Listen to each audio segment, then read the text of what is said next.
Exercise 14 question number 1A भुजाहरू AB = 4 centimetre AD = 6 centimetre र angle BAD 60 degree भएको समानान्तर चतुर्भुजसँग बराबर क्षेत्रफल हुने एउटा कोण 45 डिग्री भएको समानान्तर चतुर्भुज रचना गर्नुस् भनेको छ। यसमा समानान्तर चतुर्भुजको डाटा दिएको छ र समानान्तर चतुर्भुजको रचना गर्नुपर्ने छ। एउटा समानान्तर चतुर्भुजमा अर्को समानान्तर चतुर्भुजको रचना गर्नु पर्यो भने हामी के गर्छौं, एउटै आधार भएको दुईवटा समानान्तर चतुर्भुजहरू यसरी बनाएको हुन्छ, जसमा यहाँ एंगल केमा दिएको छ, जुन गिवन समानान्तर चतुर्भुज छ एंगल BAD भनेको A को भित्री कोण भएकोले यदि हामी एंगल यहाँनिर बनाउन चाहन्छौं भने A यहाँदेखि सुरु गर्नु पर्यो। यदि यहाँनिर चाहिँ हामी के बनाउन चाहन्छौं, एंगल बनाउन चाहन्छौं भने यसको शीर्षबिन्दु A यहाँदेखि सुरु गर्नुपर्छ। यदि A यहाँदेखि सुरु गर्ने हो भने A B त्यसै गरी C र D। A B C D भनेको यो प्रश्नले दिएको समानान्तर चतुर्भुज हो, जसको डाटाहरू के दिएको छ। AB को लम्बाई दिएको छ 4 सेन्टिमिटर, त्यसै गरी AD को लम्बाई कति दिएको छ 6 सेन्टिमिटर र BAD कति दिएको छ, BAD भनेको यो भित्री कोण कति दिएको छ 60 डिग्री दिएको छ हो। अब यसको सहायताले हामी के गर्नुपर्ने छ, अर्को समानान्तर चतुर्भुज त्यो पनि एउटै आधार भनेको AB मा बनेको र एउटा कोण 45 डिग्री भएको चाहियो हो। मानौ यहाँनिर हामीले एंगल बनायो भने यो कति छ 45 डिग्री छ हो र यसको शीर्षबिन्दु भनेको एउटा E छ, अर्को F छ।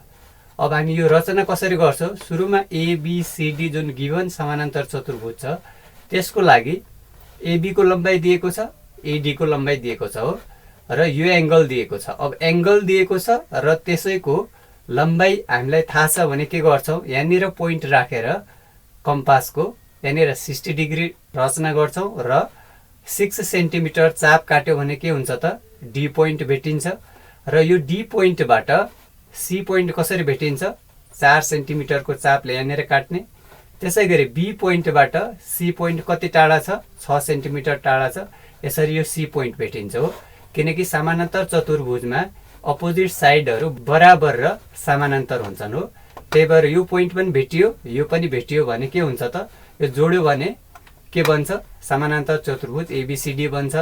र यो बनिसकेपछि यो पोइन्ट A पोइन्टमा 45 डिग्री हामी रचना गरौँ र 45 डिग्री तान्दाखेरि जुन लाइन आउँछ त्यसले के पोइन्ट भेटाउँछ, या पोइन्ट भेटाउँछ र यो पोइन्टबाट जुन यो E पोइन्ट छ, यो E पोइन्ट भनेको के हो 4 सेन्टिमिटर टाढा हुन्छ हो। यहाँ पनि के हो त अपोजिट साइड बराबर हुन्छ, त्यही भएर यहाँदेखि यो पोइन्टमा 4 सेन्टिमिटर काटेर E पोइन्ट भेटिन्छ। E र B जोड्यो भने के आउँछ त नयाँ समानान्तर चतुर्भुज ABEF को रचना हुन्छ। यहाँ क्वेशनमा के दिएको छ 1A मा भुजाहरू AB = 4 सेन्टिमिटर AD 6 सेन्टिमिटर र एंगल BAD 60 डिग्री भएको समानान्तर चतुर्भुजसँग बराबर क्षेत्रफल हुने एउटा कोण 45 डिग्री भएको समानान्तर चतुर्भुज रचना गर्नुहोस् भनेको छ। समाधानमा जाउँ, दिएको नाप अनुसारको नमुना आकृति खिचौं भनेको छ, जुन यो भन्दा अघि हामीले बनाएका छौं। दिएको नाप अनुसार समानान्तर चतुर्भुज ABCD को रचना गरौँ भनेको छ। सुरुमा AB = 4 सेन्टिमिटर को रेखा तानौ, आधार रेखा स्केलमा 4 सेन्टिमिटर को लाइन ड्र गरौँ। यो कति छ 4 सेन्टिमिटर छ र यो A हो र यो भनेको के हो B हो। त्यही भएर AB को लम्बाई कति लेख्न पाइयो 4 सेन्टिमिटर पाइयो। त्यसपछि हामी के गर्छौं, A पोइन्टमा 60 डिग्री को एंगल कोर्छौं, जसले एंगल BAD दिन्छ हो। त्यही भएर यो पोइन्टमा 60 डिग्री को एंगल खिचौं। सुरुमा एउटा सर्कल बनाऊ एउटा रेडियस लिएर र यसपछि अर्को सर्कल ड्र गरौँ यो पोइन्टमा त्यही रेडियसले र यसरी काट्यो भने के हुन्छ त, यो A पोइन्ट देखि यो पोइन्ट जोड्ने रेखाले कति दिन्छ 60 डिग्री को कोण दिन्छ हो। त्यही भएर यो एंगल हामी 60 भन्न पाइयो र यो BAX हो, किनकि यसको लेन्थ हामीलाई ठ्याक्कै अहिले पत्ता लागेको छैन। त्यही भएर यो A पोइन्टमा हामीले के गर्नु पर्यो, अब A पोइन्टमा 6 सेन्टिमिटर को चाप लिएर AX सम्म काट्यो भने के पोइन्ट भेटिन्छ D पोइन्ट भेटिन्छ हो। त्यही भएर स्केलमा 6 सेन्टिमिटर को चाप ल्याउँ। यो 6 सेन्टिमिटर को चापले A पोइन्टमा कम्पास राखेर 6 सेन्टिमिटरले AX रेखामा काटौं। यसरी काट्दाखेरि के आउँछ त D पोइन्ट आउँछ हो। D पोइन्ट आइसकेपछि के गर्छौं हामी, अब आइबी नम्बरमा छ बिन्दु डी बाट एबी सँग समानान्तर हुने गरी एउटा रेखा पीक्यू खिचौं। समानान्तर रेखा खिच्नको लागि के गर्नु पर्यो, सुरुमा एउटा लाइन ड्र गरौँ र यो एंगल भनेको यो एंगल नाप्न खोजिया छ, त्यही भएर यहाँनिर एउटा सर्कल ड्र गरौँ। यसको रेडियस आफूलाई अनुकूल पर्ने गरेर जुनसुकै साइजको गर्दा पनि हुन्छ, तर यही रेडियसले के गर्नुपर्छ, डी पोइन्टमा पनि सर्कल ड्र गर्नुपर्छ। सर्कल ड्र गरेपछि के गर्नु पर्यो त, यो एंगल र यहाँदेखिको एंगल के हुनु पर्यो, बराबर भएपछि मात्र के हुन्छ त, एबी सँग समानान्तर हुने रेखा पीक्यू खिच्न सकिन्छ। त्यही भएर यो पोइन्टमा कम्पासको पोइन्ट राखेर यहाँ काटो, चाप काटो। यो पोइन्टमा कति आउँछ, यही चाप यहाँबाट उठाएर यो पोइन्टमा यो पोइन्ट राख्ने र यसरी काट्ने हो। यसरी काट्दाखेरि के आउँछ त, यो चाप र यो चाप बराबरको अर्थ के हो त, एंगल बराबर हो। अब यो पोइन्ट र यो पोइन्ट जोड्दै एउटा लाइन खिच्ने, जसलाई के भन्छ, पीक्यू रेखा भन्छ हो। अब यो पीक्यू रेखा र एबी समानान्तर भइसकेको छ। अब बिन्दु डी बाट 4 सेन्टिमिटर पर के छ त, सी पोइन्ट छ हो। 4 सेमको चापले रेखा पीक्यूमा चिन्ह लगाऊ र काटिएको बिन्दुलाई सी नाम दिउँ।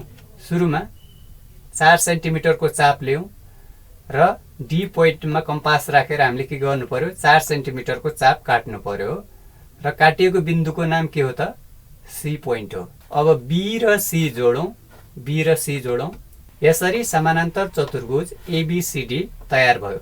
अब यो तरिकामा हामीले के गरेका छौँ, एबी लाइन ड्र गरेर यहाँनिर 60 डिग्री ड्र गर्यौँ र यहाँबाट 6 सेन्टिमिटरको चाप काटेर डी पोइन्ट पत्ता लगायौँ। त्यसपछि के गर्यौँ, एबी सँग समानान्तर हुने रेखा खिच्नको लागि डी र बी जोडेका छौँ। यो नगरेर हामी के गर्न सक्छौँ, यो पोइन्टबाट 4 सेन्टिमिटर पर एउटा चाप काट्ने, त्यसै गरी बी बाट सी पोइन्ट कति टाढा छ, 6 सेन्टिमिटर हो। यसरी चाप काटेर पनि यो सी पोइन्ट पत्ता लगाउन सकिन्छ हो। फेरि ए पोइन्टमा 45 डिग्रीको कोण खिचौँ। 45 डिग्री भनेको के हो त, 60 भन्दा यता हुन्छ हो। त्यही भएर सुरुमा 30 डिग्री खिचौँ। यो दुईटा पोइन्टबाट चाप काट्ने भने के आउँछ त, यो 30 डिग्री हो। यहाँदेखि यहाँको सुरुको चाप अर्थात् यो रेडियसले काट्दाखेरि कति आउँछ त, सुरुमा काट्दाखेरि 60 डिग्री आउँछ र यो दुईटै पोइन्टबाट चाप काट्यो भने यो यसको के हुन्छ, ठ्याक्क हाफ हुन्छ, अर्थात् 30 डिग्री हुन्छ हो। अब के भयो त, 30 डिग्रीमा यो डिभाइड भयो। फेरि 30 डिग्रीको पार्टलाई हाफ हाफ गर्यो भने के आउँछ त, 15 डिग्री एक्स्ट्रा आउँछ हो। सुरुको 30 डिग्री र 15 डिग्री जोड्यो भने कति आउँछ त, 45 डिग्री आउँछ हो। त्यसरी नै के गरेको छ, 45 डिग्री ड्र गरेको छ।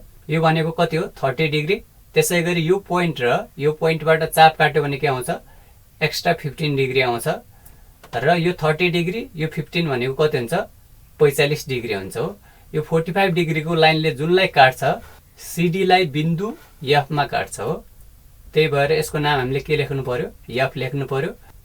अब एफबाट यो समानान्तर चतुर्भुज जुन हामी रचना गर्दैछौँ त्यसको आधार र दिएको एबीसीडी समानान्तर चतुर्भुजको आधार एउटै भएकोले के हुन्छ त, अपोजिट साइड इक्वल भएकोले एफ देखि 4 सेन्टिमिटर टाढा हामीले के गर्नु पर्यो त, चाप काट्नु पर्यो।